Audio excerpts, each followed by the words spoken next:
अस्सलाम वालेकुम dear students, उम्मीद करता हूँ कि आप सब खैरियत से होंगे। आज हम केमिस्ट्री फर्स्ट ईयर के चैप्टर नंबर 1 बेसिक कॉन्सेप्ट्स का लेक्चर नंबर 2 स्टडी करने जा रहे हैं। लास्ट टाइम हमने इंट्रोडक्शन देखा था, जिसमें हमने सबसे पहली बात ये सीखी थी कि डेमोक्रिटस वो पहला साइंटिस्ट था जिसने कहा कि matter is made up of indivisible particle, और उसके लिए उसने वर्ड यूज़ किया था एटमोस का। लेटर ऑन हमने उसी से एटम का वर्ड डिराइव किया। उसके बाद जॉन डाल्टन ने एटम के ऊपर अपनी एक थ्योरी पेश की जिसको हमने डिटेल में देखा, और लास्ट पे हमने देखा था कि जे बर्ज़ेलियस वो साइंटिस्ट था जिसने एटॉमिक मैसेज को फाइंड आउट किया। अब यहाँ तक की स्टडी के बाद जो चीज़ सबसे ज़्यादा माने रखती थी वो ये थी कि जिस चीज़ को हम एटम कह रहे हैं क्या वाकई वो एग्जिस्ट करता है, क्या उसका कोई साइज़ है, क्या उसका कोई मैस है। तो इन सारे सवालात के ऊपर साइंटिस्ट रिसर्च करते रहे और उसके लिए उन्होंने मुख्तलिफ इंस्ट्रूमेंट्स को डेवलप किया। तो सबसे पहले जिस इंस्ट्रूमेंट को उन्होंने डेवलप किया वो क्या था, लाइट माइक्रोस्कोप। तो लाइट माइक्रोस्कोप की अगर मैं रेजोल्यूशन पावर देखूं तो ये होती है 500x। 500 इसकी रेजोल्यूशन होती है, लेकिन ये रेजोल्यूशन बहुत कम है। इस रेजोल्यूशन के लिए हम यूज़ करते हैं विजिबल लाइट।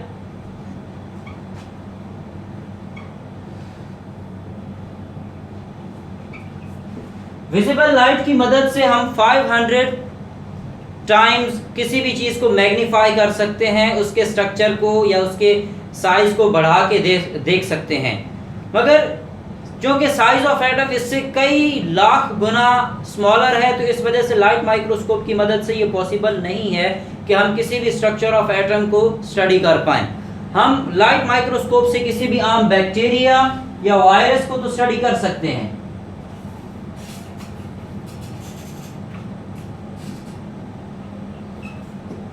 बट बैक्टीरिया और वायरसेस की भी शेप को स्टडी कर सकते हैं। ऐसा नहीं है कि हम उनकी इंटरनल कंपोजिशन को with the help of light microscope study करें।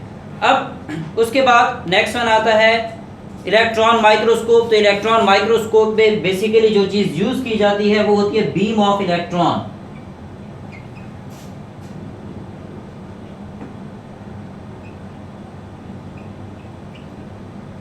ये जो हमारे पास बीम ऑफ इलेक्ट्रॉन होती है, इसकी मदद से हम बहुत प्रीशियस साइज को भी मेजर कर सकते हैं और बहुत प्रीसाइजली मेजर कर सकते हैं। किसी बहुत छोटे से छोटे साइज को भी मेजर कर सकते हैं।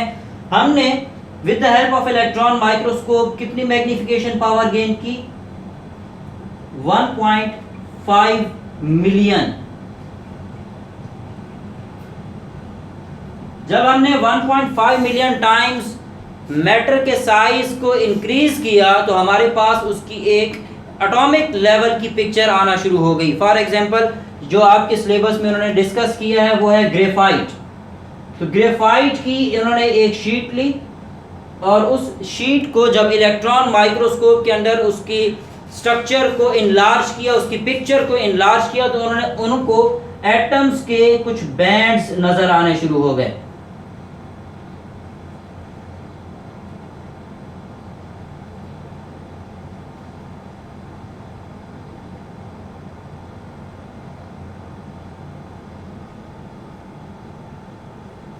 अब ये जो बैंड्स हैं इसके अंदर कार्बन एटम्स जो हैं वो एक खास तरतीब के साथ मौजूद होते हैं। तो यहाँ पर अभी तक हमने एटम्स को एक लाइन की सूरत में देखा है, अभी भी हम इसके सब एटॉमिक पार्टिकल्स की तक नहीं पहुँचे। लेटर ऑन हमने with the help of X rays electron, proton और न्यूट्रॉन की प्रेजेंस को भी फाइंड आउट किया। फिर हमने उसके लिए मुख्तलिफ एक्सपेरिमेंट्स किए जिनको आपने 9th क्लास में भी स्टडी किए है, कैथोड रेज और एनोड रेज के टॉपिक से। तो यहाँ तक हमने ग्रेफाइट जो है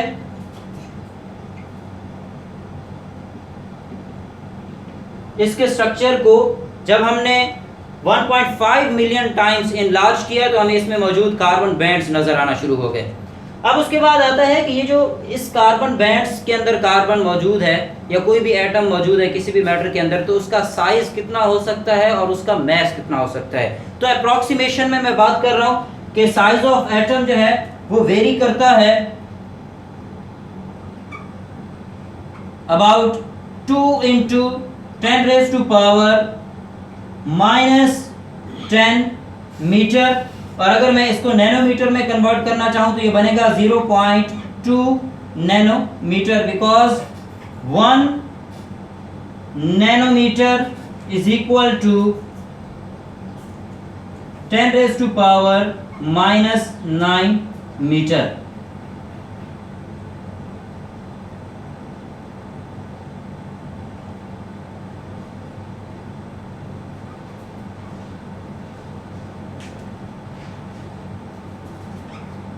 और अगर मैं वॉल्यूम की बात करूं तो जो डायमीटर है वो है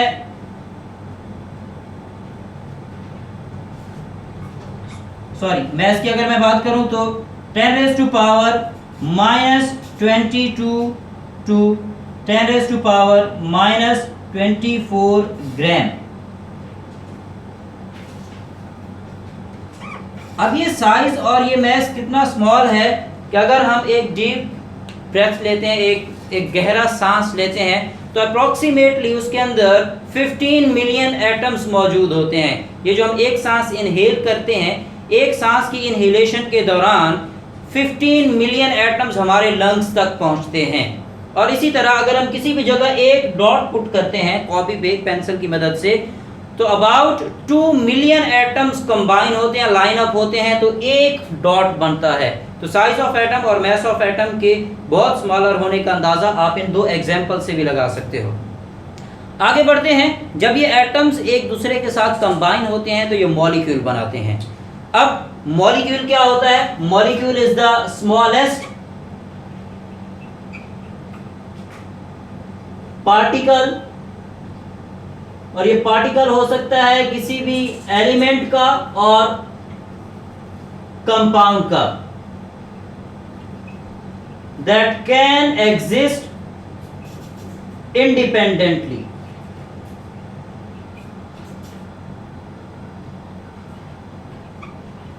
तो मॉलिक्यूल वो स्मॉलेस्ट पार्टिकल है किसी भी एलिमेंट या कंपाउंड का जो कि इंडिपेंडेंटली एग्जिस्ट करता है, जो कि स्टेबल यूनिट होता है किसी भी एटम का, किसी भी मटेरियल का। एंड कंपोजिशन की बात करें तो it is made up of 2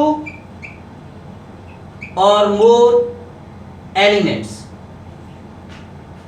तो मॉलिक्यूल जो है it is a smallest particle, smallest stable unit of matter that can exist independently and it is made up of 2 or more elements.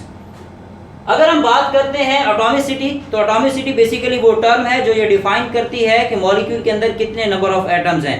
तो basically number of atoms present in a molecule, it is known as atomicity. किसी भी molecule के अंदर जितने भी number of atoms हैं वो 2 हैं, 3 हैं, 4 हैं, 5 हैं, जिनको हम di, tri, tetra, poly atomic के नाम से भी उसकी नेमिंग करते हैं।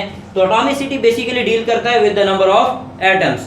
तो अब हम आगे बढ़ते हैं मॉलिक्यूल्स की टाइप्स पे। तो on the behalf of number of atoms की अगर हम बात करते हैं तो सबसे पहला आता है mono atomic. Mono atomic molecules consist of single atoms. Single atoms कौन कौन से हैं? Basically these are the noble gases, जिनमें हीलियम है, नियॉन है, आर्गॉन है, क्रिप्टॉन है, जीनॉन है। These are the noble gases जो कि स्टेबल होती हैं। इनको स्टेबिलिटी के लिए किसी और के साथ रिएक्ट करने की कोई ज़रूरत नहीं है। तो जब इनको किसी और के साथ रिएक्ट करने की ज़रूरत नहीं है तो इस वजह से ये अपनी एटॉमिक फॉर्म में ही एग्जिस्ट करते हैं। अब इस वजह से हम इनके जो एटॉमिक स्टेट होती है उसी को ही मॉलिक्यूल कंसीडर करते हैं। तो हम इसको क्या कहते हैं? Mono atomic molecule. ये किसी के साथ केमिकल बॉन्ड नहीं बनाती। आगे बढ़ते हैं di atomic. A molecule consist of 2 atoms is called diatomic molecule। और ये जो diatomic molecule है इसके एग्जांपल्स की तरफ अगर हम देखें तो हमारे पास है H2, F2, O2, Cl2, HCl, HBr, HF। अगर आप अपर लाइन को देखें तो इसमें मैंने सिमिलर एटम्स को यूज किया है जिनकी न्यूक्लियाई सिमिलर है, और लोअर लाइन एग्जांपल्स को देखें तो ये भी डायटोमिक ही हैं, बट इसमें एटम्स एक दूसरे से डिफर कर रहे हैं। तो जो हमारे पास डायटोमिक मॉलिक्यूल्स होते हैं इसमें फर्दर टू टाइप्स होती हैं, one is the homonuclear diatomic and other one is the heteronuclear diatomic. तो होमोन्यूक्लियर में क्या होता है, a molecule consist of two atoms having same nuclei. For example मैंने एग्जाम्पल्स को दोबारा कोट कर देता हूं, H2, F2, Cl2, O2, N2, I2 etcetera. और अगर हेटेरोन्यूक्लियर की बात करें तो हेटेरोन्यूक्लियर में क्या होगा, अ molecule consist of two atoms having different nuclei.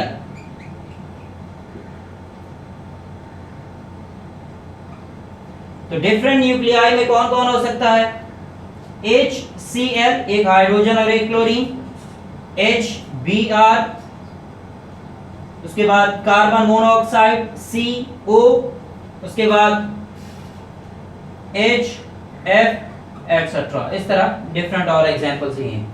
तो हेटेरोन्यूक्लियर के बाद यहां तक हमने बात की है on the behalf of number of atoms कि आपके पास मोनोटॉमिक हो सकते हैं, डायटोमिक हो सकते हैं। अगर कोई भी मॉलिक्यूल मोर देन 2 हो तो हम उसको नाम देते हैं पॉलीएटॉमिक का।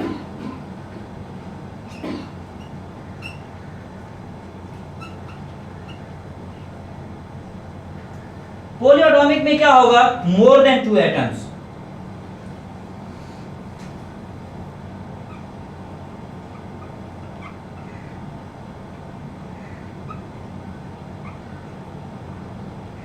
मोर देन 2 एटम्स में क्या क्या एग्जांपल्स हैं, फॉर एग्जांपल हमारे पास है H2O, CCl4, H2SO4 and C6H12O6। तो जब हम बात करते हैं पॉलीएटॉमिक की तो मोर देन 2 जितने भी हों, चाहे वो टेट्रा हो, चाहे वो पेंटा हो, चाहे वो हेक्सा हो, चाहे वो हेप्टा हो, कोई भी हो मोर देन 2 हो तो हम उसको क्या कंसीडर करते हैं, पॉलीएटॉमिक मॉलिक्यूल। अब पॉलीएटॉमिक मॉलिक्यूल में ही फर्दर डिवीजन में अगर हम बात करते हैं तो हम साइज ऑफ एटम्स की सब क्लास एक देखते हैं जिसमें माइक्रोमोलिक्यूल्स हैं। Micromolecules are basically the type of molecules which consist of less molecular mass, और अगर मॉलिक्यूलर मास कम है तो it means having less number of atoms. For example ammonia, sulphuric acid H2SO4, glucose C6H12O6, benzene C6H6 etcetera. और अगर हम macromolecules की बात करें तो मैक्रोमोलिक्यूल्स में अ molecule consist of large molecular mass, और अगर लार्ज मॉलिक्यूलर मास है तो it means having greater number of atoms. इनमें ज्यादा नंबर ऑफ एटम्स होंगे और यूजुअली इनका मॉलिक्यूलर मास जो होता है वो ग्रेटर होता है 10,000, मोर देन 10,000 एटम्स होते हैं इसमें।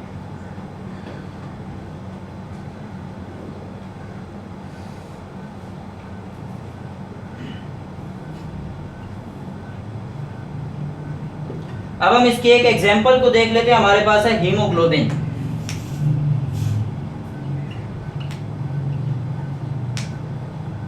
हीमोग्लोबिन ये वो ब्लड प्रोटीन है जो कि ऑक्सीजन को कैरी करती है from lungs to the whole body. तो haemoglobin is basically blood protein,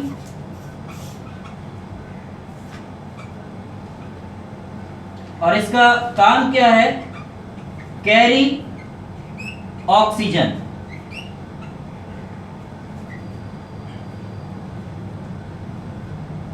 अब अगर मैं इसकी साइज की बात करूं तो it consist of about 10,000 atoms,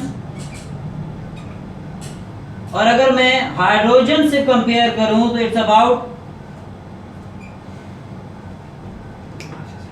68,000 times greater than hydrogen.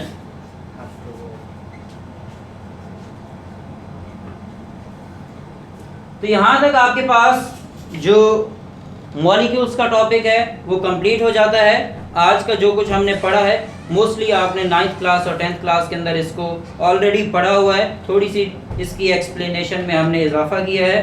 तो इस टॉपिक में से आपसे जो शॉर्ट क्वेश्चन के तौर पे चीज़ें पूछी जाती हैं वो है साइज ऑफ एटम, जो कि आपसे MCQs के तौर पे भी पूछा जा सकता है। तो आपने इसको अच्छे से याद करना है। उसके बाद नेक्स्ट वन आपके पास टाइप्स ऑफ मॉलिक्यूल्स है। तो इसमें मैक्रो मॉलिक्यूल जो है ये आपसे एज अ शॉर्ट क्वेश्चन पूछा जाता है, और इसके अंदर आपने हीमोग्लोबिन की ये जो 2 वैल्यूज हैं इनको एज अ MCQs प्रिपेयर करना है। बाकी होमोएटॉमिक और हेटेरोएटॉमिक के दरमियान डिफरेंस आपको पूछा जा सकता है एज अ शॉर्ट क्वेश्चन। तो इसको आपने as a short question prepare करना है। यहाँ तक आपका आज का लेक्चर मुकम्मल हुआ। इंशाल्लाह फिर मुलाकात होगी नेक्स्ट लेक्चर में। तब तक के लिए अल्लाह हाफिज़।